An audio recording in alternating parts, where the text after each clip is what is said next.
तो वहाँ पर वर्करों का 8,500-9,000 रुपये तनख्वाह है। इसलिए हम एनसीआर को मिलाना चाहते हैं और हमारे हिंद मजदूर सभा के अंदर ये तय किया गया है कि जो हमारे बड़े बड़े जो संघर्ष चल रहे हैं दिल्ली इंटरनेशनल एयरपोर्ट पर, जो श्रमिक जो हमारे बाहर हैं उन्हें हम लंबे संघर्ष के बाद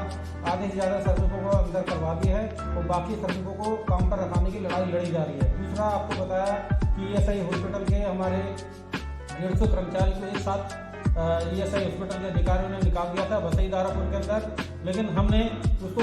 न्यायालय की मदद से उनके मालिकों के खिलाफ में ऑर्डर पास हो गया, ईएसआई के खिलाफ ऑर्डर पास हो गया है और हिंद मजदूर सभा के नेतृत्व में ईएसआई बोर्ड का मैं मेंबर हूँ। तो ईएसआई बोर्ड के अंदर ये तय किया गया कि आगे से कोई भी कर्मचारी रखा जाएगा या कोई भी ठेकेदार आता है तो पुराने कर्मचारी को निकालने या उनकी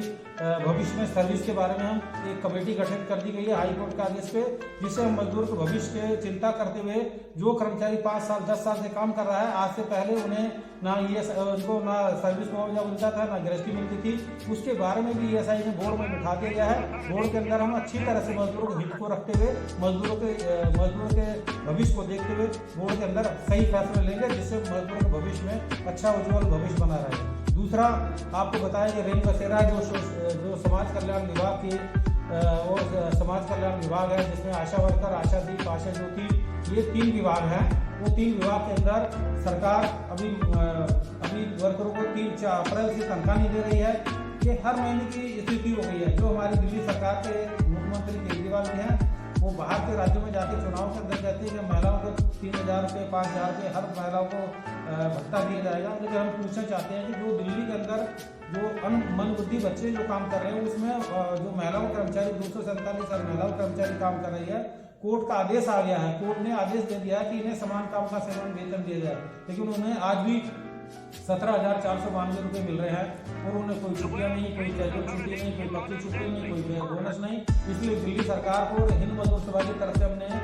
जो अब सम्मेलन के अंदर प्रस्ताव भी पास किया गया, इन्हें समान काम का समान वेतन लागू कराया जाए। और साथ में हिंद मजदूर सभा ने ये भी कहा कि आपके सामने कि डीटीसी के अंदर ऐसे 5 लाख डीटीसी के अंदर 5,000 कर्मचारी हैं जो आउटसोर्स पे रखे गए हैं। जो पहले डीटीसी के कर्मचारी थे उन्हें भी समान काम का समान वेतन लागू कराने और आउटसोर्स खत्म करके सभी कर्मचारियों को डीटीसी की तरफ से, चाहे Harinagar depot, Bhawana depot, Naglo depot, Shadipur depot, जितने भी डीटीसी के डिपो है उनमें जो आउटसोर्स पे कर्मचारी काम करें, उन्हें दिल्ली सरकार से मांग की जा रही है कि आपके मैनिफेस्टो के अंदर था कि ठेकेदारी प्रथा खत्म करके इन्हें परमानेंट किया जाएगा, डीटीसी के कर्मचारी को परमानेंट किया जाए। दूसरा आपके सामने रेन बसेरे कर्मचारी को बताया। रेन बसेरे कर्मचारियों को अब इन्होंने 1 अगस्त से सोफिया इंटरप्राइज नाम से एक संस्था आ गई है जो आउटसोर्स पे है, उन्होंने सारे कर्मचारी को बाहर निकालने का फैसला किया था, लेकिन हमें उसकी जानकारी मिल गई। हमने दिल्ली हाईकोर्ट से स्टे ले लिया। दिल्ली हाईकोर्ट का आदेश है, दिल्ली हाईकोर्ट का आदेश ने कहा है कि किसी भी कर्मचारी को पुराने को निकाला नहीं जाएगा, जो नया ठेकेदार आएगा पुराने कर्मचारी काम पर रखा जाएगा। लेकिन दुर्भाग्य है कि दिल्ली सरकार अभी सितंबर से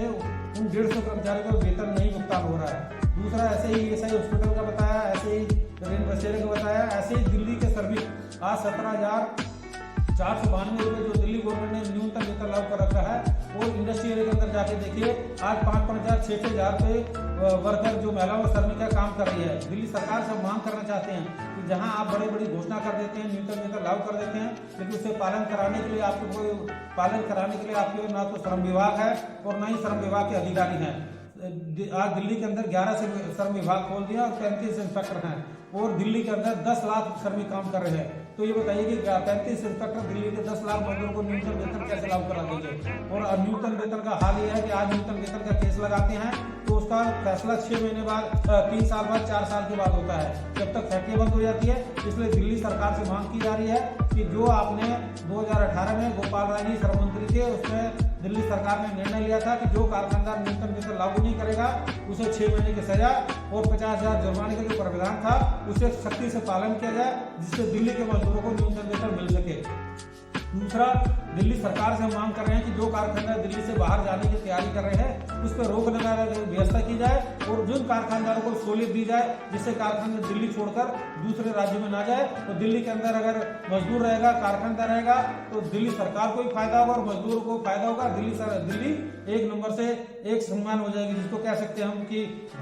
भारत की राजधानी दिल्ली है। अगर दिल्ली में मजदूर नहीं रहेगा तो फिर भारत की राजधानी कैसे रहेगी। इसलिए दिल्ली सरकार और केंद्र सरकार से मांग की जा रही है कि दिल्ली के श्रमिकों के हितों की ओर ध्यान दी जाए, जिससे दिल्ली के श्रमिकों का न्याय मिल सके और उनके बच्चे और उनके बच्चों की परवरिश हो सके और यहाँ की महिलाओं श्रमिक है उन्हें खुशहाली मिल सके, उन्हें नौकरी मिल सके। इसलिए दिल्ली सरकार, केंद्र सरकार दोनों मिलकर दिल्ली के मजदूरों के भविष्य के उज्जवल भविष्य के लिए काम करें। हिंद मजदूर सभा की तरफ से मैं यही बात कहकर अपनी बात समाप्त करता हूं।